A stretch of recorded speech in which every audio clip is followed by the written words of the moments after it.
This is still kind of a thought in process. I wanted to share some things that are coming up on being given advice or feedback in community, how it's supposed to work, how my mind pushes back on it, and how to see it as a sign of compassion from our teachers or another member of the community or really anybody. The other night, Venerable gave some advice at Posada. It was directed at a few bhikshunis, but I pretty much figured out that it was meant for all of us. And then also Venerable Damcho had a motivation in the hall the other morning that really got me thinking. And this is where the benefits of living in community come into play. When members of the Sangha receive feedback or advice, and we're present and we witness it, or a member of the community receives advice somewhere else, comes back and shares their insights about what they heard and how they're taking it into their training. As far as I'm concerned, there are always teaching moments for our growth here at the Abbey. If we can just get past, God, I'm glad that wasn't me. Which happens, that's what my mind says. Oh, thank goodness it was them. Okay. So Venerable Damcho recounted an occasion where Venerable had given her some feedback. I'm assuming that was probably on the road somewhere. Was Venerable Damcho? Not here, okay.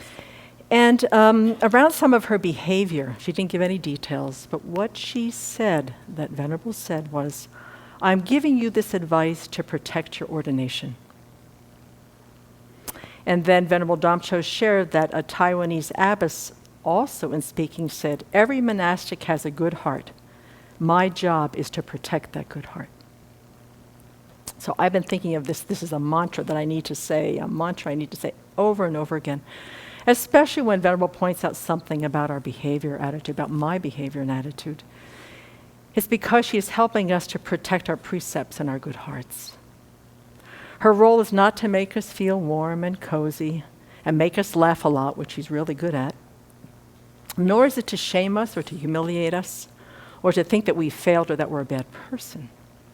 Her role is to put up a mirror and reflect back to us what we most need to see about our actions of body, speech, and mind that are endangering our precepts and are endangering our good hearts.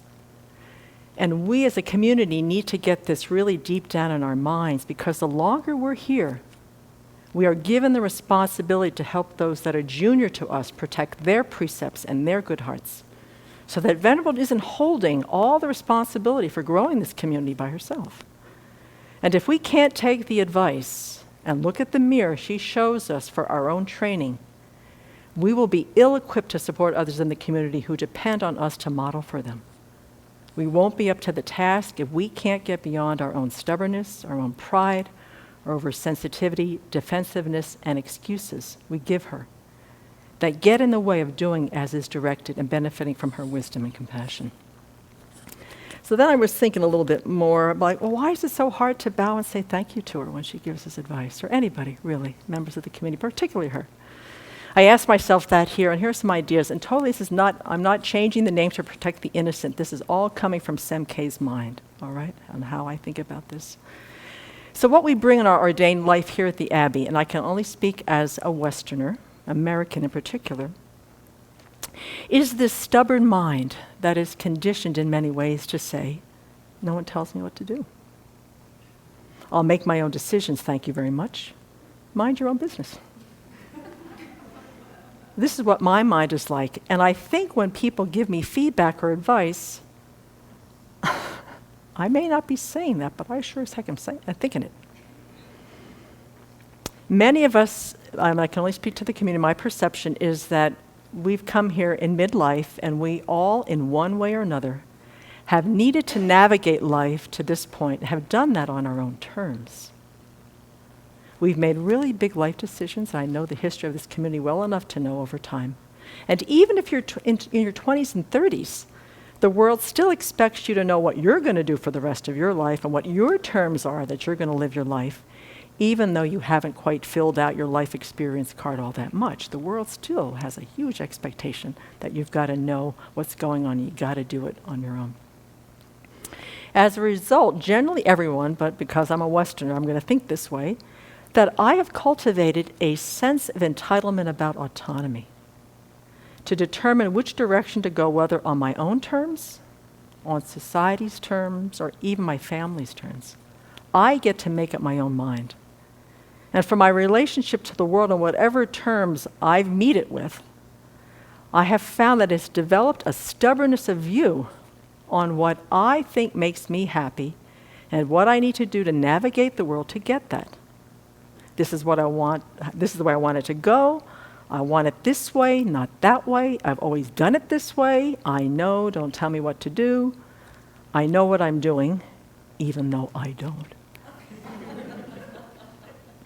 I have a lot to say about my life. Now, there is a wisdom that comes from the ups and downs and the experiences we garner through life, absolutely. But when it comes to where we're so identified with the terms that we have lived our lives by, our mind can become very afflicted and very attached to those views, as if they are who we are, how we're going to live the world and how the world has to relate to me. And it can make our minds extremely inflexible and very hard to reason with. As we grow up in our life, we also have there's another more virtuous, an opposite to stubbornness, is that it's called, being determined, being resolute about keeping to the values we treasure, sometimes going through hardships, because we believe it's important to stand by them. We've talked a lot about integrity, consideration for others during this course.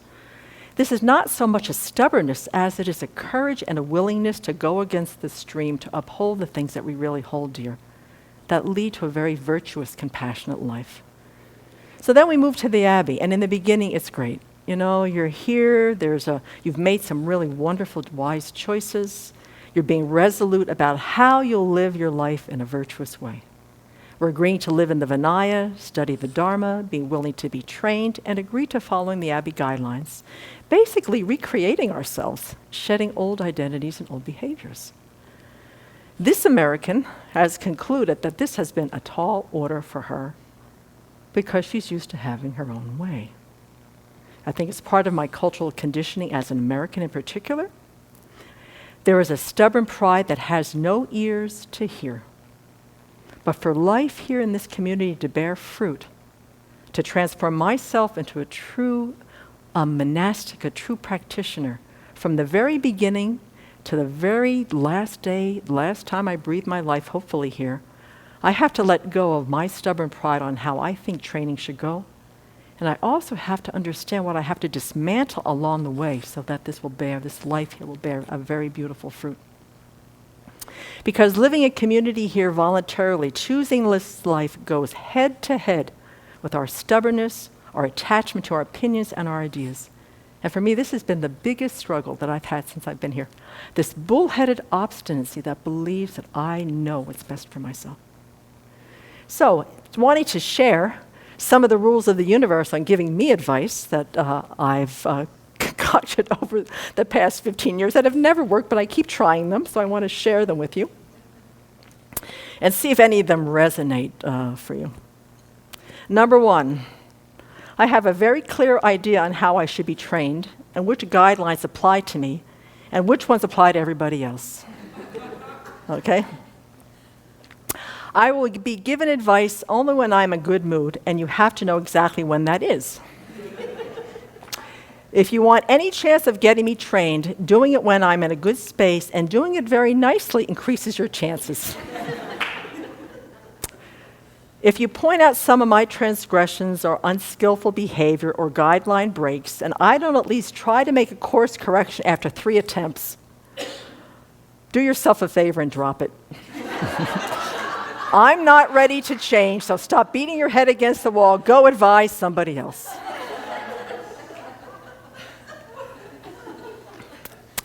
Before you give me feedback on my behavior, make sure that there is absolutely no one in the community that's doing the same thing as me, or you will get the fastest yes but that you have ever seen. It'll make your head spin, so do your research. You must be willing to hear all my explanations as to why I am transgressing a precept and not doing what is expected as a member of this community, and be willing to change your mind and see my wisdom in the situation. Don't underestimate my profound reasoning ability to justify my bad behavior or my blatant disregard.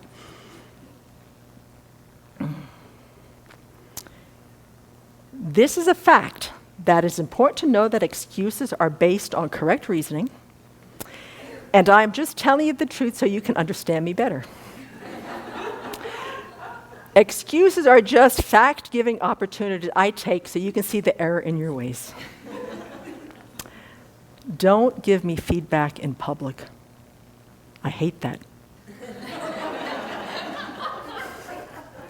Write me a very nice email telling me of my good qualities first of all, and then politely make your request. This is not an exhaustive list. And if you adhere to my rules, we'll get along just fine. So I haven't quite flushed out the conclusion, except I know that those are erroneous conceptions, but I do know that these rules have never worked. I have caused myself suffering. I have pushed my teacher away to where she just simply stops guiding me.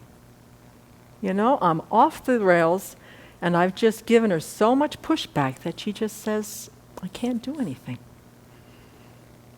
I've held myself back from actualizing my own potential and changing these ways of thinking because I believe that I am right.